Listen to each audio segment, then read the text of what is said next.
On this Sunday, people around the world are remembering loved ones killed on the road. Good evening. I'm Brian Mastery. And I'm Taylor Johnson. One local organization is hoping the city of Omaha will take more steps to protect the community. Here's 6 News' Marlo Lundak. If you drive on Dodge near UNO, you may notice a new bright yellow sign on the pedestrian bridge.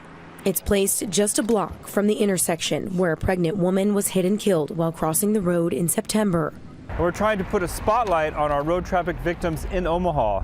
On a day dedicated to remembering people who have died in traffic accidents, Mode Shift Omaha is sharing a message about safety, and they have a goal. The city adopted a Vision Zero program in 2017, and right now they follow it on a volunteer basis. But we'd like to see some of those policies implemented as a permanent part of our infrastructure to create safer streets.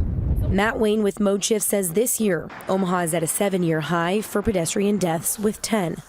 The crash is impacting family after family, like Dale and Dylan Schumann, who lost their daughter and sister, Jerica, in a pedestrian hit-and-run accident at 75th and Maple in October. Sometimes I have to remind myself to breathe because it just doesn't feel real. The Vision Zero strategy is a goal to eliminate traffic deaths. As part of the plan, in April, the city made changes to the Blackstone district following a series of serious and fatal pedestrian crashes. These changes are 100% about improving public safety, which is our #1 responsibility. Today, Mayor Gene Stothert signed a proclamation recognizing the World Day of Remembrance, which states the Vision Zero action plan will be finished next year.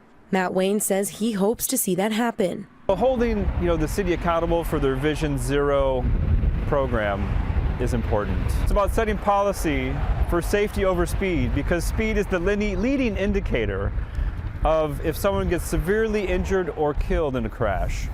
On your site in Omaha, Marlo Lundak, 6 News.